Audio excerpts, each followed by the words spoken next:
Hey everybody, and welcome back. As promised, Mark and Hank, 200th show. 200th show, amazing. And we brought it, you know, all stops. It's kind of fun to think of how we've changed over 200 shows, from our first set to different sets, and just all the guests that we've had on the show all these years. But as a host, what, as far as comfort, you know, and being able to do the things that you want to do, which one is the most comfortable? I like this professional.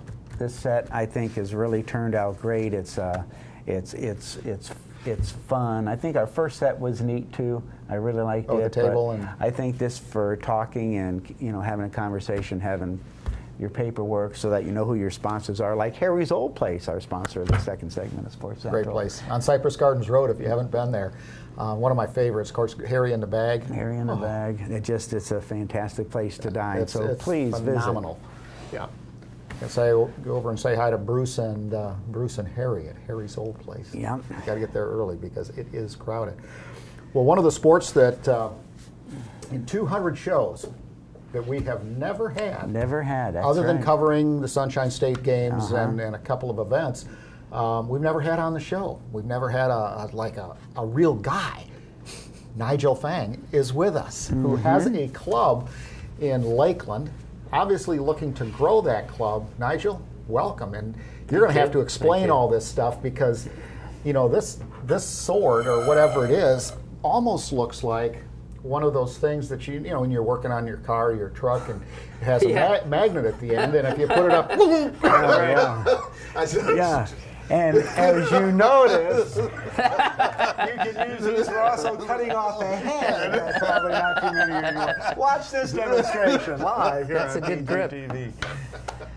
How did you get into fencing? Has always fascinated me, to watch it, but because you see it on the Olympics, and I mean, as everybody kind of goes, "Wow, that's cool," and you think of Zorro and all that stuff. Back in the day, Zorro and I hung out. A lot of these kids these days, they don't even know who Zorro is. And then that rock music they listen to. Oh, and their hair. Oh, I'm telling you. Long-haired hippies, I'm telling you. So how did you get into this, Nigel? Well, I need three things in the sport. I need safety. my medical insurance is not that bad. good. Okay, that's and I need competitiveness. I need a competitive sport, and I need intensity. And I had a back injury 10 years ago, and when I was recovering from that, I was, I had done martial arts before, and when I would go to schools and take a look, see if I could get back in, they were either too intense, or they weren't intense enough. And what I like about fencing is that you choose your level of intensity. Sort of like being a runner. You can, just jog around the lake, or you can, go to the New York Marathon if you want. Now, that's, pretty interesting stuff. Talking a little bit about the equipment, it really fascinates me because most of us don't know a whole lot about fencing, admittedly. But I know there's different types of swords. Like there's a epee, right? Epee, okay. Which is this one right here. Okay, now that has these weapons are not really that close to what a real weapon is, because what they have to do is you have to be able to make the hit. They are metal, and you can get a bruise from it, but they also have to flex, because a real epee wouldn't flex at all. So. They all flex. Is that like so you can see it to score it, or? In the old days, yeah, but we have electronic scoring now. But that is really so it doesn't really hit that hard, because the actions are really full out. You don't really hold anything back and just make a little hit. You really go right out, and you count on proper technique and that flexibility in the blade to not hurt someone else. The intense part, right? What you were talking about a little bit earlier, right? Okay, and the smaller. This one is a foil. It looks just a lot like the epee, but it's thinner and lighter. And this one is a saber, which is, if you see the grip, it's a lot. It's based on the cavalry weapon, which is an edged weapon. You're riding along on your horse and you can cut and thrust with it. These two weapons here are only point weapons.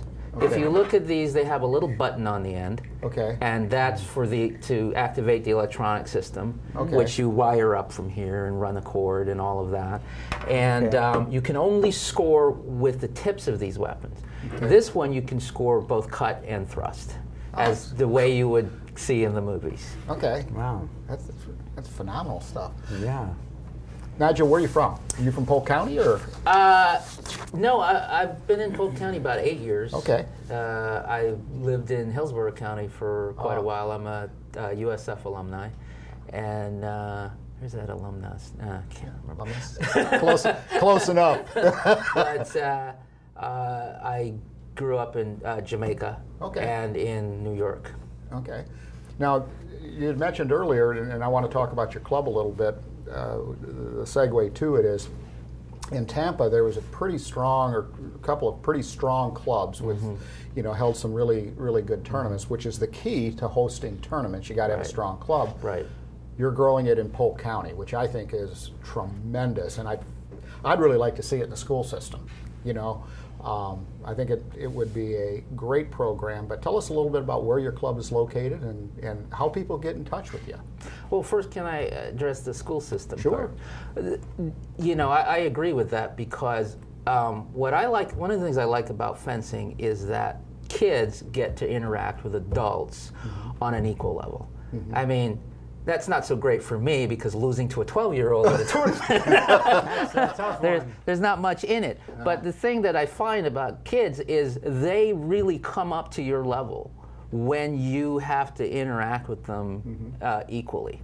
And the sense of responsibility and the courtesy and all of that, they just come right up automatically. Yeah. But my club, I just got it into Kelly Rec at the end of last year. We don't have a website up yet, so if anyone's interested, they can always contact Kelly Recreational, which is a great facility that they just expanded recently. And the club in Tampa that you talk about, one of them, I started there, Tampa Fencing Academy. And the sport right now, I mean, Polk County is really ready for the sport, and the sport nationally is growing.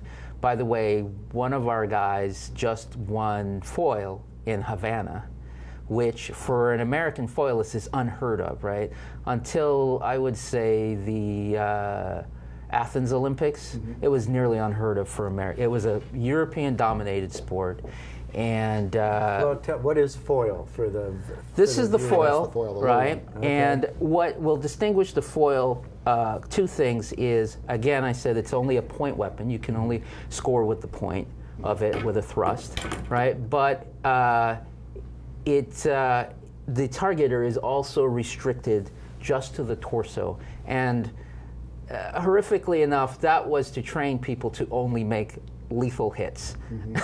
So if you're going to do it, make sure you take the guy out. I mean, why waste any time here? Well, yeah, if you only can score with the point, a hit with the point, and you hit somebody in their hard head, and that doesn't put them out, you might be in trouble. Yeah. So,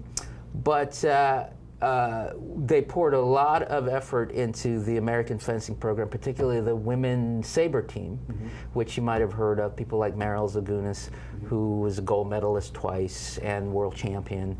And before that, America, even though we've had an organization for more than a century, we were just part of the laughing stock of the fencing world. And now we have Ray Imboden that just won the gold in Havana, a World Cup. Our team won the gold in Paris, of all places. So the sport's really growing, and so I'm hope my club at Kelly Rec, which is Imperial Lakeland Fencing, by the way. There you go. the Imperial being the modifier on Lakeland, which everybody, when I hear Imperial Lake, they think, isn't that a little arrogant? And I go, no, you just didn't learn your grammar. It's Imperial Lakeland, not Imperial Fencing. Your grammar and your grandpa. Yeah. Nigel, you mentioned you got started in Tampa. And right. How old were you? So I was 39. Okay. So you're a spring chicken. Yes. Okay. Very young. I'm hoping to be world champion Well, let's talk within the about next the 5 rankings years. because you know where you ranked and how's that? I'm currently done? ranked at a D. Okay. You know, I think I'm a little. Everybody likes to think they're a little better than their ranking, right? Yeah. So, but I don't really compete that much this year. I had hoped to, but the rankings go from U unrated to E, D, C, B, and A. A being the highest ranking level, and if you want to get a perspective on it, there are probably maybe 4 A-rated fencers, foilists in Florida. Oh my God! Right. So I mean, you got to be. This is like the elite. Yeah, best of the that's best. at the, you're ready to fence at the Olympic level national or fencer. international level. Okay. Okay. You know, when you achieve an A. Okay. And how do you? Okay, so apparently you get ranked by how you do in tournaments. Right. There's a national organization, the USFA, United That States sanctions the Fencing tournaments. Okay. Association, and they are connected to the international body. And all fencers at tournaments are required to have a membership with the USFA. And one of the things they do is to track your performance and issue your rating. Okay. And that's based on competition, right? Right. Okay. Exactly. And that's what another thing I loved about the fencing is that regardless of your age, and I know people who are in their 70s that still fence, you can have an opportunity to compete, you know. Because you can compete at your level. Right. Yeah. Exactly. And I said, you choose the intensity. If you want to go out there and really get it, you can. If you just would like to have a good time, that's fine too. A little more recreational or Right. or whatnot versus the like, hey, you know. Yeah. Okay. You know, that's kind of interesting. Well, you've competed in the Sunshine State Games now since 2007. It's coming up again this year throughout the state of Florida, but predominantly here in Polk County. That, as far as fencing in the state, is that kind of the top event, or is there a state championships? You know, how does the competitive structure work in fencing here in Florida? Actually, there's a big venue for a lot of venues for fencing in the state. Clubs, which there are a number in the state, will hold their own small tournaments. Right? Okay. Those are fun to go to. And then some of the clubs, like the Gainesville Club at the university there, they are actually, over the years, they've probably been putting on tournaments for at least a decade straight. And their last one that I went to at the beginning of the year was phenomenal. They had 62 fencers only in the foil category. Really? And when you're talking about holding an event on the area the size of a basketball court, you know, that's a lot of people. Yeah. And so there's the 3 weapons, and I think the epee section had more than the foil, and the saber section had at least as many. So that is getting to be a premier tournament for the state. The Sunshine State Games has fluctuated in terms of, I've seen as many as 60 or more in just the foil category. And last year it wasn't quite as big, but as I said, it was also sponsored by the local organization, and they have some difficulty right now. Well, it's all good stuff. I think it's a fantastic sport. And again, if people want more information, all you have to do is go to Lakeland Parks and Rec Department and then go to their website for Kelly Recreation, and they can get in touch with you, and you'll walk them through it. Or Give them an education. you can contact me at Imperial Lakeland Fencing at hotmail.com. Imperial Lakeland Fencing at hotmail.com. Got it. Hey, thanks so much for coming. Thanks for bringing the stuff in. I know you had to jog a little bit, Yeah, but this is looking pretty good. That is, Looking pretty good. yes, I'll be hosting the last segment of the show, ladies and gentlemen, but it'll still be fun. As we shish kebab Mr. Jackson on this lovely Friday. Grady Judd will be in here before the show is over, I'm sure. I'm sure he'd enjoy. Nigel, once again, thank you so much for joining us. Thank That's you. some great stuff, and good luck with the club and thanks for coming the tournaments on. coming up. And let me say, I love the Florida Sports Foundation and the Sunshine State Games. It's my game. That's it. So this year I'm winning. Good. That's what we like to hear. Best of luck. Thanks again. All right.